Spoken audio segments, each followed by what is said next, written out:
नमस्कार दोस्तों, RJ रोहिका Sharma channel में आप सभी का स्वागत है। यह हमारी कहानी पार्ट 1 का ई पार्ट है।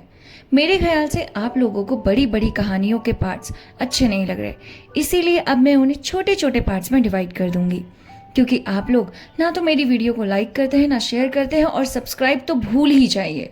पता नहीं क्यों आप लोगों को सब्सक्राइब करने में बिल्कुल ही आलस आता है। चलिए मैं अपनी कहानी शुरू करती हूँ।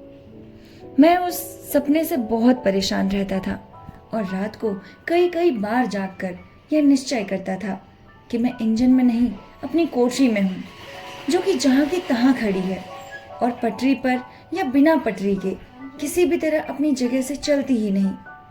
तब मैं सोए हुए अरविंद की तरफ देखता और मुझे उससे चिढ़ होने लगती कि मेरी तरह वह सपना उसे भी क्यों नहीं दिखाई देता। मुझे अरविंद से इस बात की भी ईर्ष्या होती कि उसके जीवन में मेरे जितनी समस्याएं क्यों नहीं हैं और उसे हर रोज इतनी गहरी नींद क्यों आ जाती है। मुझे बल्कि अरविंद से ही नहीं, हर एक ऐसे व्यक्ति से ईर्ष्या होने लगती जिसे तकिए पर सर रखते ही नींद आ जाती है, जैसे रात को कभी एक के बाद एक और 2-3 के बाद घंटे न सुनाई पड़ते हो। रात को दूर से भी मुझे इंजन की चीख या गाड़ी के चलने की आवाज सुनाई देती तो मैं घबराहट से उठ जाता कि यह कहीं गाड़ी ना हो। यहाँ यह जानकर मन आश्वस्त होता कि वह गाड़ी दूसरी है। वहाँ इस बात से मन में निराश भी होता कि दुनिया की और सब गाड़ियाँ ठीक से अपनी पटरी पर चलती है, तो मेरे सपने की गाड़ी ही क्यों हमेशा पटरी से उतरी रहती है। दिन गुजर गए थे। दफ्तर में काम दिन प्रतिदिन बढ़ता जा रहा था। यह शायद मुझे ही लगता था कि काम बढ़ता जा रहा है, क्योंकि मैं अपना काम कभी वक्त से पूरा नहीं कर पाता था। उस मनह स्थिति में मेरे लिए दिन और वार सब निरर्थक से थे और मुझे कुछ अनुमान नहीं था कि समय बहुत धीरे धीरे बीत रहा है या बहुत जल्दी जल्दी बीत रहा है। समय समय है और बीत रहा है, इसी का एहसास मुझे नहीं हुआ। मेरे लिए महीने के 30 दिन एक दिन के बराबर थे और एक दिन 30 दिनों के बराबर। उसमें से कुछ एक सा और एक तरफा सा था, और अगर कहीं गति थी तो उस पटरी से उतरे हुए इंजन में थी, जो ना कि संभलता था न ही रुकने में आता था। मैं तो यहाँ तक चाहता था कि वह इंजन एक बार गिरकर टूट फूट ही जाए तो झंझट मिले, मगर मेरे चाहने से भी तो नहीं होता था। आखिर हालत यहाँ तक पहुँच गई कि मैं नींद की टिकिया लेकर सोना शुरू कर देता था। दिन की हल्की हल्की गर्मी होने लगी थी और रात को कस्बापुर में जो हवा आती थी उसमें जाने कहाँ से रात की रानी की गंध मिल जाती। वसंत की रातों के शरीर से उठती हुई वह सांधी गंध हर उम्र में मेरे मन पर एक अलग प्रभाव डालती थी। उम्र के साथ जैसे चेहरा बदलता है, वैसे ही शायद मन की दुनिया का बाहर की दुनिया के साथ संबंध भी बदल जाता है, और वही चीज़ें जिनकी मन पर कभी एक प्रतिक्रिया होती थी, आगे चलकर मन पर एक ही तरह की प्रतिक्रिया उत्पन्न करने लगती। जाने उम्र बढ़ने के साथ मन में कहाँ और क्या बदल जाता कि वे पहले की अनुमतियाँ अपनी होती हुई भी बहुत दूर लगने लगती हैं, जैसे कि उनका अस्तित्व हमारे व्यक्तित्व का एक भाग ना होकर आईने में दिखते हुए चेहरे जैसे किसी और ही व्यक्तित्व का भाग हो। चलती गाड़ी में सैकड़ों मील पीछे छूटे हुए धुंध में लिपटे शहरों की तरह उनका अस्तित्व इस तरीके से दिख रहा था जैसे बचपन में रात रानी की गंध मन में विस्मय कर देती है। पहाड़ी मजदूरों के डेरे से आती हुई बांसुरी की आवाज से मन की जमीन बहुत कोमल हो उठी और मन के अंदर से जाने कौन सहयोगी लगता था कि उसमें टिमटिमाते हुए तारे, हल्के हल्के संकेत, आकाश नीचे को झुका झुका लगता था। आंखें उसमें बादलों के पशु और बादलों को दैत्य बनाती रही। फिर जब कॉलेज में पढ़ते थे उन दिनों उस गंध का एक ही अर्थ हो गया। बैडमिंटन कोर्ट के सामने आती हुई चिड़िया को जोर से जमीन पर दे मारने के लिए कलाई घूमती थी तो सूर्यास्त के वातावरण की गंध विचित्र पुलक और उत्साह भर देती। लगता था कि दुनिया का सब कुछ अपने लिए है, अपने लिए ही सूर्य उगता है, धूप ढलती है और हवा चलती है। कलाई तब तक घूमकर सामने से चिड़िया के रास्ते में पा लेती थी। एक सामूहिक आवाज उस सुगंधित वातावरण में गूंज जाती थी, शॉट। मगर अब वह गंध न जाने कितनी गलियां मोहल्ले लांघकर कस्बापुरा की उस कोठरी में आती हुई अनायास ही मन को उदास कर देती थी। जाने कितनी कितनी गीली परतें मन पर घेर आती थी और अपना एक अवध भारीपन और डूबता सा टूटता सा लगता।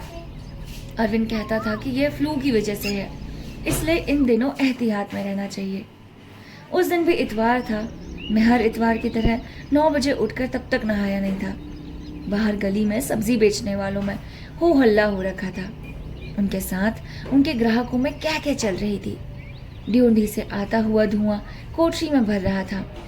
तभी एक सजी सवरी आकृति आकर कोठरी के दरवाजे के पास खड़ी हो गई, तो मैं सहता उसे पहचान नहीं सका।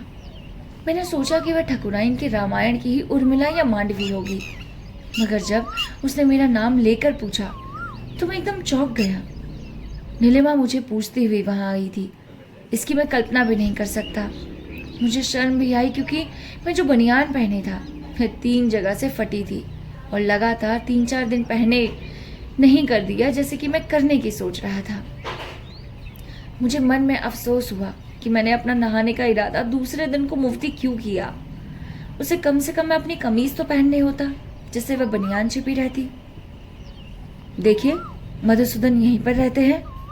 नीलिमा ने भी पहले मुझे पहचाना नहीं, मुझसे ना पूछकर किसी अजनबी से पूछा। यह विश्वास करने में उसे कुछ समय लगा कि उसके सामने खड़ा बनियान वाला आदमी मैं ही हूं। नीलिमा, तुम? मैं अपनी घबराहट को छिपाने की चेष्टा में खासी बेतुलक्की के साथ कहा, तुम यहाँ कैसे आ गई? मगर उसने कुछ कहने से पहले मुझे इस सवाल का जवाब मिल गया कि अपने नीले पन्नों वाली डायरी उसने खोल कर हाथ में ली हुई है। तुम यहाँ रहते हो? पाँव रखने की पटरी से उचक कर कोठरी में आ गई। उफ, ये कैसी जगह ले रखी है तुमने? मैं भाई गरीब आदमी हूँ। मैं अपने संकोच को छिपाने की चेष्टा में एक हाथ बगल में दबाए हुए खूंटी से कमीज उतारकर पहनने लगा था। मैं कभी सोच भी नहीं सकती थी कि तुम ऐसी जगह पर रहती हो। मैंने समझा था कि कस्बापुर में कोई अच्छी खासी बस्ती होगी। It's horrible. ऐसी जगह पर इंसान कैसे रह सकता है? कैसे रख सकता है? तुमने देखा नहीं कि ये कितने लोग रहते हैं? ऐसी जगह रहने के लिहाज से बहुत दूर लोकप्रिय होती हैं। यहाँ 8 फुट और 10 फुट के रकबे में एक पूरा पूरा परिवार रहता है। इट्स हॉरिबल, उसने फिर कहा, और जाने सचमुच सिहर गई, या उसने सिहरने का अनुभव किया। मैंने ड्योंढी की तरफ दरवाजे को देखा। वहाँ से ठकुराइन, गोपाल की माँ और कई छोटी लड़कियों की कोठरी में झांक रही थी। मेरी नज़र पड़ते ही वह सब दरवाजे के पास हट गई। सिर्फ ठकुराइन वहाँ खड़ी थी। लाला, कुछ चाय वाय बनवाऊं? ठकुराइन ने गौर ने नीलिमा की चेहरे तरफ देखते हुए कहा। नहीं भाभी। घबराहट से मेरा हाथ संदूक पर रखी हुई लालटेन की कोठरी में जा बैठा। मैं नीचे गिरकर टूट गई। ओह, तुम्हारी लालटेन टूट गई भाभी? और मैंने सहसा बैठकर टूटे हुए कांच के टुकड़े बटोरने लगा। टूट गई तो क्या हुआ? ठकुराइन अचानक ही बहुत ऊंची उठकर बोली, 6 आने की चिमनी है, ये जाकर और लाएंगे। ठकुराइन ने शायद इसलिए कहा कि ये उस समय ड्योढ़ी से गुजर रहे थे और उनकी आंखें इस तरह दाएं को मुड़ी हुई थी, जैसे मार्च पास्ट करते समय सिपाहियों की मुड़ी रहती है। ये ड्योढ़ी से गुजरकर गली में पहुंच गए तो भाभी स्वयं बैठकर कांच बटोरने लगी। मेरा हाथ पकड़कर उन्होंने मुझे उठा दिया। तुम क्यों यूं शीशे उठाते हो लाला? तुम रहने दो, मैं सब उठा दूंगी। तुम्हारे मेजबान आए हैं, तुम इनसे बात करो। तुम जल्दी से तैयार हो जाओ और मेरे साथ चलो। नीलिमा कुछ उतावली सी होकर बोली, तुम मुझसे कुछ जरूरी बात करनी है। कहानी का ये पार्ट मैं यहीं तक ही रखती हूँ। नेक्स्ट पार्ट मिलते हैं आपको नेक्स्ट वीडियो के साथ। तब तक के लिए कृपया करके हमारे चैनल को लाइक, शेयर और सब्सक्राइब प्लीज कर दीजिए। धन्यवाद। अपना ख्याल रखिएगा।